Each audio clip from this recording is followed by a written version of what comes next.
சர்க்கார் டைம்ல நடந்த படம் ரிலீஸ் ஆனப்போ அப்போ வந்து போஸ்டர் எல்லாம் கிழிக்கிறது அப்படி இப்படின்ட்டு ஒரு பயங்கரமா நடந்தது. அந்த காசு தியேட்டர் வெளியில வந்து போலீஸ் ஃபுல்லா அந்த பேனர்ஸ் கட் அவுட் எல்லாம் கிழிக்கிறாங்க. அப்படியே நாங்க 2 பேரும் அப்படியே பார்த்தோம், கண்ணுல இருந்து தண்ணியா வருது. என்னடா இப்படி போஸ்டர் கிழிக்கிறாங்களேன்னு சொல்லி. என் நெஞ்சில் குடியிருக்கும் நல்லவேளை எனக்கு கல்யாணம் ஆகல சார். இல்ல வைஃப் கிட்ட சொல்லிட்டு இருந்தேன், சார் தூங்க சொல்லியிருக்காரு, நான் படுக்கிறேன் பாய். படம் ஷூட்டிங்லாம் முடிஞ்சு எனக்கு கனவுலாம் வர ஆரம்பிச்சிட்டார். சார் டார்லிங் ரெடி டார்லிங் அப்படின்னு. சார் விடுங்க சார், ஆத்துல போற தண்ணி அவன் அண்டாவா அல்றான், நான் ஒரு சொம்பு வேணும் சார், அண்ணன் விடுங்க சார். ஒரே சுவாரஸ்யமான சம்பவத்தை சொல்லணும்னு ஆசைப்படுறேன்.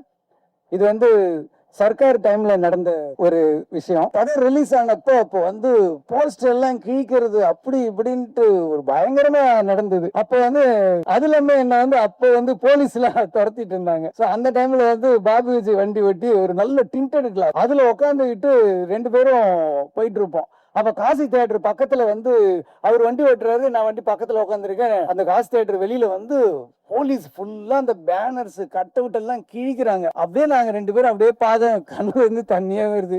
என்னடா இப்படி போஸ்டர் கிழிக்கிறாங்களேன்னு சொல்லி. அந்த மாதிரி ஒரு கடினமான நேரத்திலயும் ஒரு ஹார்ட் டைம்லயும் எனக்கு வந்து விஜய் பாபு விஜய் கூட இருந்திருக்காரு. இதுல என்ன ஒரு காமெடினா, இன்னைக்கு காலையில் நான் கேக்குறேன், பாபு விஜய் என்ன பேசுறது அப்படின்னு. சார் அன்னைக்கு ஒரு இன்சிடென்ட் நடந்தது இல்ல அப்படின்னு சொல்லி இன்னைக்கு அதை மறுபடியும் என்ன பேச வச்சுட்டாங்க பாத்தீங்களா.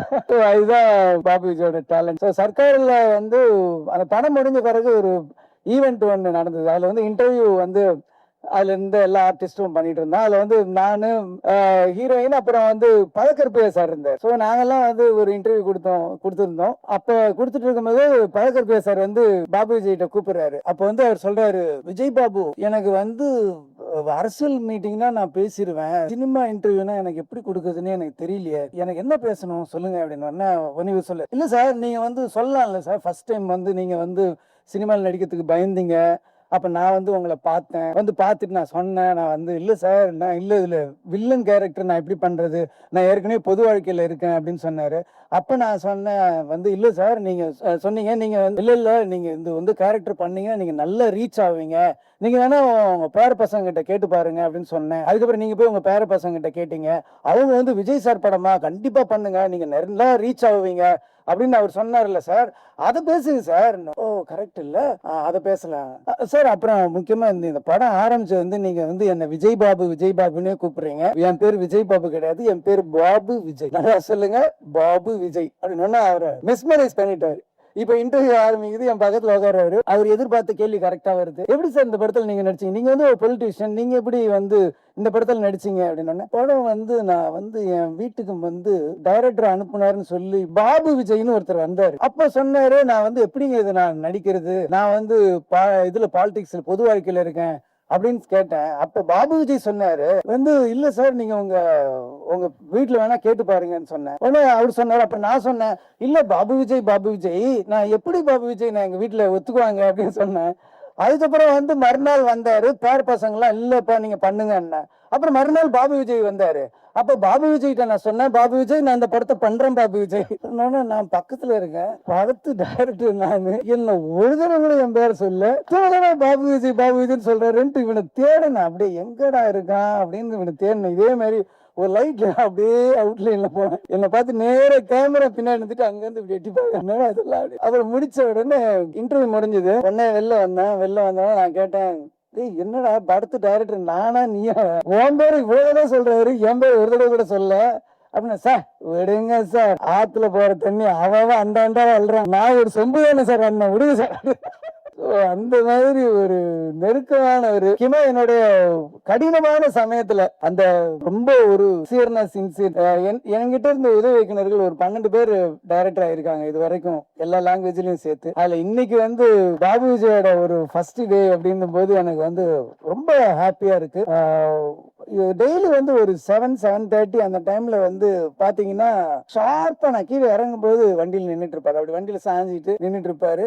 ரொம்ப ஆச்சரியமா இருக்கும். சில அசிஸ்டன்ட் டைரக்டருங்க தான் வந்து நம்மள சோம்பேறி ஆக்கிடுவாங்க. எப்படின்னா நம்ம உட்காந்து ரெடி பண்ணி வர்றதுக்குள்ள ரிஹர்சல் அது இது எல்லாம் பிராக்டிஸ் பண்ணி பக்கா வந்து ஒரு தடவை ரிஹர்சல் பண்ணும்போது பார்த்துட்டு அப்படியே நம்ம டேக் போகலாம். அந்த அளவுக்கு என்னை வந்து சோம்பேறி ஆக்குனதுல பாபு விஜய்க்கு நிறைய பங்கு இருக்கு. அந்த அளவுக்கு ஒரு ஹார்ட் ஒர்க் பண்ணியிருக்காரு. ஃபர்ஸ்ட் டைம் வந்து டைரக்ஷன் அண்ட் ப்ரொடக்ஷன் பண்ணியிருக்காரு. இந்த படம் மிகப்பெரிய வெற்றி அடையணும். அதுக்காக நான் வந்து வாழ்த்துறது இல்லை, இறைவனை நான் வேண்டிக்கிறேன். கண்டிப்பா இந்த படம் பெரிய சக்சஸ் ஆகணும். அதுக்கப்புறம் அந்த படத்துல கதாநாயகன் ஜெய்க்கும் எனக்கும் ஒரு நல்ல ஒரு கனெக்ட் உண்டு. என்னோட ப்ரொடக்ஷன்ல ஃபர்ஸ்ட் படம் எங்கேயும் எப்போதுலயும் அவர் தான் ஹீரோ பண்ணாரு. ஸோ ஒரு லக்கு இருக்கு. அதே மாதிரி ராஜாராணி என்னோட ப்ரொடக்ஷன்ல 2வது படம் பண்ணாரு. ஸோ இது 3rd ஃபிலிம். ஹாட் ட்ரிக் வெற்றி வந்து நீங்க வந்து ஏன் அசோசியேஷன்ல நீங்க நடக்கணும் அப்படின்னு சொல்லி நான் வாழ்த்துறேன். ரொம்ப நல்ல ஆர்டிஸ்ட், அப்புறமா நல்ல டைமிங். அவரு சினிமாவை விட பர்சனலா நீங்க பேசி பார்த்தீங்கன்னா அந்த டைமிங் காமெடிலாம் ரொம்ப நல்லா பண்ணுவாரு. ஏன்னா எங்கேயும் எப்போதும் ரிலீஸ் அப்போ நாங்க வந்து ஒரு டூர் தியேட்டர் விசிட் மாதிரி போனோம். அப்போ அவரோட சென்ஸ் ஆஃப் ஹியூமர், அந்த டைமிங் எனக்கு ரொம்ப ஆச்சரியப்படுத்துச்சு. ஜெய் சாருக்கும் இது வந்து ஒரு பெரிய வெற்றி படமா அமையணும்னு நான் வேண்டிக்கிறேன். அப்புறம் இந்த படத்தோட ஹீரோயின் மீனாட்சி வந்து இவங்க வந்து ஒரு கிளாசிக்கல் டான்சர். எனக்கு இவங்களை முன்னாடி தெரியும், ரொம்ப முன்னாடி தெரியும்னா தெரியும், அவ்வளவுதான். என் பொண்ணு வந்து இவங்க 2 பேரும் ஒரே டீச்சர்கிட்ட வந்து குரு கிட்ட வந்து கிளாசிக்கல் டான்ஸ் கத்துக்கிறாங்க. என் பொண்ணு வந்து 10th படிக்கிற சின்ன பொண்ணு தான். ஸோ அந்த டைம்ல வந்து உங்களை நான் பார்த்துருக்கேன். ஸோ அவங்களுக்கும் பாபு இது வந்து சொன்னாப்ல இவங்க தான் அப்படின்னு, ஐயோ எனக்கு தெரியுமே அப்படின்னு ஸ்டில்லு காமிச்சோன்னு தான் எனக்கு தெரிஞ்சது. பட் அவங்க பேர் அப்புறம் தான் எனக்கு தெரிஞ்சது. ஸோ இந்த படத்துல ரொம்ப நல்லா நடிச்சிருக்காங்க. சாங்ஸ்ல ரொம்ப நல்லா இருக்காங்க. நல்ல ஒரு அப்பியரன்ஸ் இருக்கு. உங்களுக்கும் நல்ல ஒரு எதிர்காலம் தமிழ் சினிமா கிடைக்கணும்னு நான் கடவுளை வேண்டிக்கிறேன். கேமராமேன் வந்து சொன்னாரு, ரொம்ப ஃபாஸ்ட்னு சொன்னாரு. எப்படிடா இவ்வளவு ஃபாஸ்டா பண்ண அப்படின்னு கேட்டப்ப சொன்னாப்ல, இல்ல சார் நல்ல ரிச்சர்ட் வந்து பயங்கர ஃபாஸ்டா பண்றாரு அப்படின்னு சொன்னாரு. ஃபாஸ்டா பண்ணுவாங்க நிறைய பேர், ஆனா ஃபாஸ்டா நல்ல குவாலிட்டியா கொடுக்கறது வந்து சில பேர் தான் இருக்காங்க. நீங்க வந்து நல்ல குவாலிட்டி கொடுத்துருக்கீங்க. நல்ல ஒரு ப்ரொடக்ஷன் வேல்யூ வந்து செலவு பண்ற பணத்தை ஸ்கிரீன்ல காட்டுறது தான் வந்து ஒரு கேமராமேன் ஒரு கஷ்டமான வேலை. அது ரொம்ப காமிச்சிருக்கீங்க. நிறைய லொகேஷன்ஸ் போயிருக்கீங்க. கொடைக்கானல் போய் அவுட்டோர்ல போய் அவ்வளவு ஃபாஸ்டா ஷூட் பண்ணதெல்லாம் ஒரு பெரிய விஷயம். எடிட்டரும் ரொம்ப நல்லா பண்ணியிருக்காரு. மியூசிக் வந்து ரொம்ப நல்லா இருந்தது. பர்டிகுலரா அந்த வீவேன் என்று நினைத்தாயோன்னு அந்த ஒரு வைப் வந்து சூப்பரா இருந்தது. கேட்கும்போதே ரொம்ப நல்லா இருந்தது. சாங்ஸும் விஷுவல்ஸ் எல்லாமே ரொம்ப நல்லா இருந்தது. ஸோ நிறைய தடைகளுக்கு அப்புறம், நிறைய போராட்டங்களுக்கு அப்புறமும் இந்த படத்தை வந்து பாபு விஜய் உங்க முன்னாடி கொண்டு வந்து சமர்ப்பிச்சிருக்கிறாரு. ஃபர்ஸ்ட் ஆஃப்லாம் வந்து இப்போ எல்லாரும் சொன்னாங்க படத்துல நிறைய நம்ம விஜயன் நம்ம மாண்புமிகு தமிழக முதலமைச்சர் விஜய் அண்ணனோட சாயல் இருந்தது அப்படின்ட்டு. அதுக்கு காரணம் என்னன்னா, நான் படத்துல வந்து அவரோட ஃபேன். ஸோ அவரோட ஃபேனா நான் படத்துல இருப்பேன். ஸோ அதனால அந்த ஃபர்ஸ்ட் ஆஃப்ல கொஞ்சம் அவரை பேஸ் பண்ண சில சீன்ஸ் எல்லாம் வந்து இருக்கும். இல்லை இப்பெல்லாம் எது பேசினாலும் பயமா இருக்கு. மார்க் பண்ணி. ஸோ ரொம்ப சந்தோஷம். இந்த படம் மாதிரி தான், நம்ம படத்தோட ட்ரெயில் மாதிரி தான் சற்றென்று மாறுது வானிலை. நம்ம இங்கே இப்போ ஒரு பெரிய வானிலை மாற்றம் வந்திருக்கு. இந்த மாற்றம் வந்து இதுக்கப்புறம் எப்பவுமே மாறாது அப்படின்னு நான் நம்பிக்கையா இருக்கேன். உங்களுக்கு எல்லாம் பிடிச்ச ஒரு கிளைமேட்டா தான் இனிமே இருக்கும் தமிழ்நாடு. ஸோ ரொம்ப தேங்க்ஸ். எல்லாருமே இந்த படத்தை வந்து தியேட்டர்ல வந்து பாருங்க. இங்க வந்த எல்லாருக்குமே ரொம்ப ரொம்ப நன்றி. Thank you so much. என் நெஞ்சில் குடியிருக்கும் ரொம்ப நாள் ஆசை இந்த மாதிரி ஸ்டேஜில் சொல்லணும்ட்டு. உங்களுக்கு எந்த டைரக்டர் ரொம்ப பிடிக்கும் அப்படின்னு என் ஃப்ரெண்ட்ஸ் சர்க்கிள், ஃபேமிலிஸ் எல்லாம் அப்பப்போ கேட்பாங்க. நான் எப்பவுமே சொல்ற ஒரே பேர் வந்து ஏஆர் முருகதாஸ். எப்பவுமே நான் சொல்லுவேன்.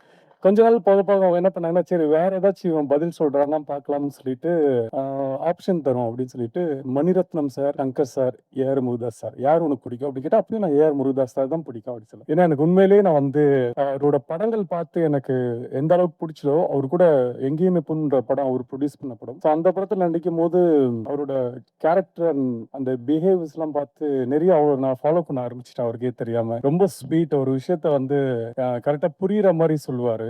ஸோ என்கிட்டயும் அப்படி ஒன்று சொன்னார். இன்னைக்கு வரைக்கும் நான் ஃபாலோ பண்ணிட்டு இருக்கேன். ரொம்ப ஸ்வீட்டாக வந்து படம் ஃபர்ஸ்ட் டே எங்கேயுமே போதும் ஃபர்ஸ்ட் டே ஷூட்டிங்கில் மார்னிங் ஒரு 7 o'clock வந்துட்டு ஸ்டார்ட் பண்ண போகிறோன்னு சார் வந்திருந்தாரு. அப்புறம் என்கிட்ட வந்து உங்ககிட்ட ஒரு சின்ன ரிக்வஸ்ட் அப்படின்னாரு. சார் சொல்லுங்க சார் அப்படின்னா, நீங்கள் வந்து ஷூட்டிங் டைமில் மட்டும் கொஞ்சம் ஏர்லியராக தூங்கிடுங்க. ஏன்னா நீங்கள் லேட்டாக தூங்குனீங்கன்னா அதுக்கப்புறம் அது ஒரு டார்க் சர்க்கிள்ஸ் வரும். நீங்கள் அதை ஹைட் பண்ணுறதுக்கு ஒரு மேக்கப் போடுவீங்க. அந்த மேக்கப்பை பேலன்ஸ் பண்ணுறதுக்கு கேமராமேன் சார் வந்து லைட்ஸ்லாம் செட் பண்ணணும். ஸோ அது அப்படின்னு எல்லாமே மாறும். ஸோ உங்களோட ஒரு சின்ன தூக்கம் வந்து பின்னாடி உங்களோட வேலைகள் இவ்வளோ பாதிக்கும் அப்படி சொன்னது எனக்கு அவ்வளோ புரிஞ்சுது சார். நான் ஜென்ரலாகவே சீக்கிரம் தூங்கிடுவேன் சார். பட் இன்னிலேருந்து நான் சீக்கிரம் தூங்கிறேன் சார். ஷூட்டிங் இப்போ கூட ஷூட்டிங் எனக்கு நாளைக்கு மார்னிங் ஷூட்டிங்னா அந்த 10:30க்கு எனக்கு முருகதாஸ் சார் ஞாபகம் வந்துருவாரு. நல்லவேளை எனக்கு கல்யாணம் ஆகல சார். இல்லை வைஃப் கிட்ட சொல்லிட்டு இருந்தேன், சார் தூங்க சொல்லியிருக்காரு, நான் படுக்கிறேன் பாய். படம் ஷூட்டிங்லாம் முடிஞ்சு எனக்கு கனவுலாம் வர ஆரம்பிச்சிட்டார். சார் டார்லிங் ரெடி டார்லிங் அப்படின்னு